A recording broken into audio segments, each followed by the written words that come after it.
네, 안녕하세요. 멘탈이 전부다의 철이형입니다. 네, 오늘의 주제는 이더리움 킬러, 알트코인의 초신성으로 떠오르며 2021년 무려 1만 %가 넘는 엄청난 상승을 보여줬던 코인 솔라나입니다. 솔라나는 고성능의 무허가 블록체인을 구현하는 오픈소스 프로젝트의 이름이고요. 아나톨리 야코벤코에 의해 만들어져 2020년 4월부터 정식으로 메인넷이 가동되었고 기본 통화로는 솔을 사용합니다. 우리가 흔히 솔라나 얘기하지만 솔라나는 어디까지나 블록체인의 이름이고 우리가 알고 있는 솔라나 토큰의 정식 이름은 솔입니다. 비트코인이 1세대, 이더리움이 2세대, 바이낸스 스마트 체인과 카르다노가 3세대 블록체인이라면 솔라나는 4세대 블록체인으로 분류됩니다. 4세대 블록체인의 가장 큰 특징은 높은 확장성입니다. 블록체인에 있어 확장성이란 트랜잭션, 그러니까 거래 요청을 처리하는 효율을 말합니다. 조금 더 쉽게 얘기하자면 블록체인 네트워크의 속도입니다. 솔라나는 현존하는 모든 블록체인 중에서 속도가 가장 빠른 블록체인 중 하나입니다. 이론상의 초당 트랜잭션 처리 수는 무려 65,000 TPS인데요. 물론 스마트폰이나 노트북의 배터리 지속 시간이 대부분 현실에서는 불가능한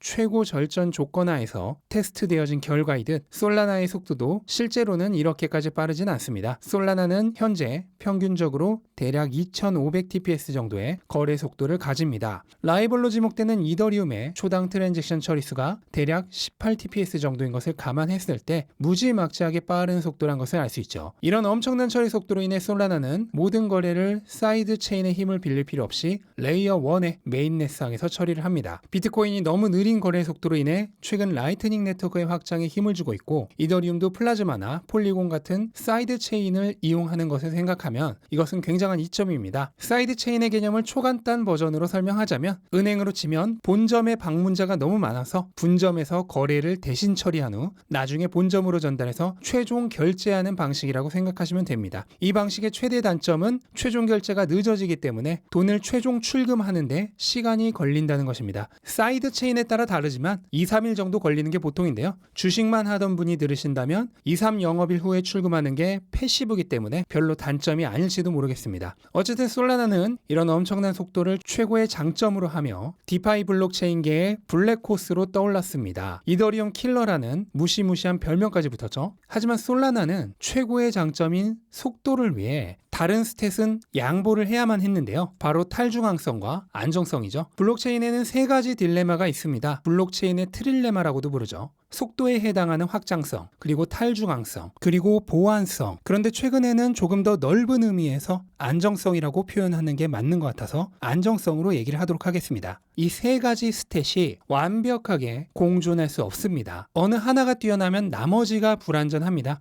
또는 어느 것도 뛰어나지 못하거나, 그러니까 분배할 수 있는 스탯 포인트가 한정되어 있고 그 포인트 안에서 세 가지 성능의 적절한 분배를 해야 한다는 뜻입니다. 솔라나는 이 중 속도의 포인트를 집중시킨 블록체인입니다. 덕분에 탈중앙성과 안정성이 다른 블록체인에 비해 부족할 수 있습니다. 현재 솔라나를 가동시키고 있는 노드, 그러니까 블록체인 네트워크의 서버가 약 1250개 정도입니다. 평균적으로 동시에 가동되는 노드 수가 비트코인은 1만 개가 넘고 이더리움도 5,000개가 넘는 것에 비하면 많이 부족하죠. 그마저도 대부분 북미와 유럽 지역에 몰려 있습니다. 노드 수가 적고 특정 지역의 비중이 높아지면 탈중앙성과 안정성이 모두 떨어질 가능성이 있습니다. 실제로 솔라나는 2021년 9월 14일부터 15일까지 약 17시간 동안 네트워크가 다운되었던 사고가 있었습니다. 이때 가격이 하루 만에 15% 정도 하락했죠. 또한 솔라나는 역사증명이라는 특유의 검증 방식을 사용하는데요. 이건 내용이 너무 어려워서 다음 기회에 설명하기로 하고요. 조금 더 쉬운 버전으로 설명하자면 변형된 지분 증명 방식, 그 중에서도 DPoS라고 부르는 위임 지분 증명 방식을 사용합니다. 위임 지분 증명 방식은 대표자를 선정해서 지분 증명을 하는 선거형 지분 증명 방식입니다. 투표로 대표를 뽑아 대신 정치를 맡기는 것과 비슷한 방식이라고 보시면 되겠습니다. 민주주의에서도 특정 정당이 과반수 이상을 차지하면 정책을 좌지우지할 위험이 있듯이 위임 지분 증명 방식도 특정 대표자가 지분을 너무 많이 확보하면 탈중앙성이 훼손될 가능성이 있습니다. 솔라나는 현재 전체 1,500개가 약간 넘는 검증인을 가지고 있습니다. 지분 증명에서 검증인은 비트코인과 같은 작업 증명 방식의 채굴자에 해당하죠. 그런데 이 1,500개의 검증인 중 단 19개의 검증인이 전 전체 지분의 3분의 1을 보유하고 있습니다. 주식회사로 치면 몇몇 주주가 전체 지분의 3분의 1을 가지고 있는 것과 비슷합니다. 또한 아마존의 AWS를 이용하고 있는 검증인의 비율이 37%를 넘어갑니다. 만약 AWS 서비스에 문제라도 생긴다면 순식간에 검증인의 다수를 잃을 가능성도 있습니다. 이러한 특성은 모두 솔라나의 탈중앙성과 안정성을 의심하게 만들 여지가 있습니다.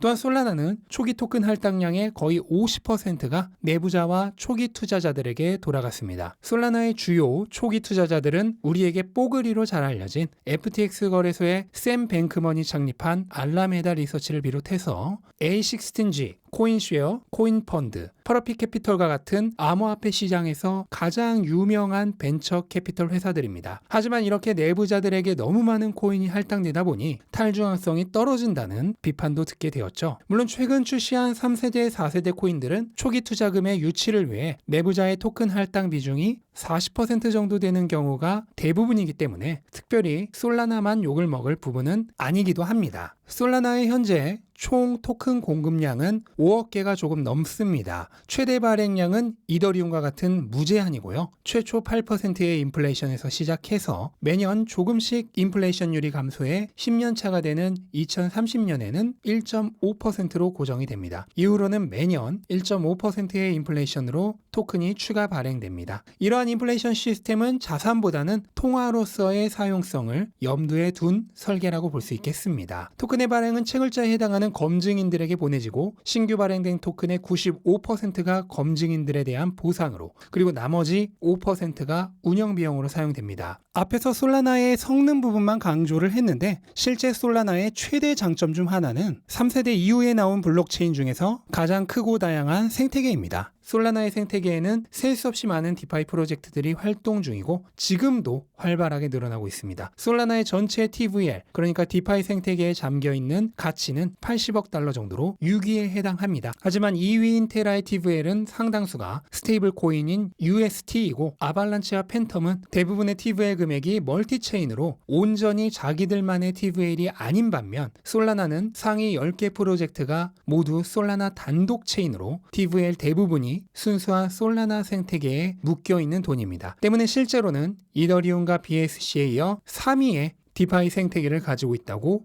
얘기할 수 있겠습니다. 또한 최근 가장 뜨거운 소재 중 하나인 메타버스와 NFT에 있어서도 가장 활발한 활동을 보이고 있는 블록체인입니다. 상당히 많은 P2E 게임과 메타버스 프로젝트들이 가동을 준비 중이고 솔라나의 대표 NFT 마켓인 매직 에덴은 최근 30일 기준 룩스레어와 오픈시에 이어 거래 대금 3위를 차지하고 있습니다. 심지어 최근 2천만 달러가 넘는 금액에 판매된 크립토 펑크나 P2E 게임의 왕 엑시 인피니티 마켓보다도 높은 순위입니다. JP모건에서는 이더리움이 솔라나에게 NFT 생태계를 빼앗기고 있어 쉐어가 95%에서 80%로 급감했다는 기사도 내보냈죠. 이처럼 솔라나는 빠른 속도로 이더리움과 바이낸스 스마트 체인이 차지하고 있던 디파이 생태계를 잠식해 들어가고 있습니다. 솔라나는 지난 1년간 12배 정도 상승을 했습니다. 출시 당시인 2020년 4월과 비교하면 100배가 넘게 올랐고요. 그로 인해 암호화폐 시장 내에서의 위상도 훌쩍 커졌습니다. 현재 2개의 스테이블 코인을 제외한 암호화폐 내에서의 시가총액 순위는 6위입니다. 한때 에이다와 리플을 제치고 비트코인, 이더리움, 바이낸스 코인에 이어 4위에까지 올랐었지만 최근 하락장에서 다른 코인 대비 조금 큰 낙폭을 보이며 순위가 약간 내려온 상황입니다. 하지만 이런 가격 하락에도 불구하고 일간 활성 사용자 수는 오히려 계속 오르고 있는 추세입니다. 가격이 최고점일 때보다도 오히려 사용자 수가 증가했습니다. 이런 건전한 펀더멘털의 강화를 포함해 저는 솔라나의 가능성을 강하게 믿고 있습니다. 지금까지 한 얘기가 이론적인 얘기였다면 지금부터는 제 경험에 대한 얘기입니다. 저는 디파이 코인의 가능성을 알아보기 위해 이더리움, 바이낸스, 폴카닷, 아발란체, 루나, 클레이튼 등등등등 조금이라도 유명한 디파이 생태계를 모두 직접 이용해 봤습니다. 그리고 그중 솔라나를 최고의 디파이 코인으로 지목하기까지는 그리 오랜 시간이 필요하지 않았습니다. 실시간에 가까운 거래 속도와 무료에 가까운 수수료는 다른 모든 블록체인을 압도했고요. 이보다도 더 매력적이었던 건 엄청나게 다양한 디파이 생태계였습니다. 예금, 대출, 이자 농사, 파생상품 거래, NFT, 메타버스, P2E까지 너무나도 많은 프로젝트들이 이미 준비되어 있었고 가동을 준비 중인 프로젝트도 셀 수 없이 많았습니다.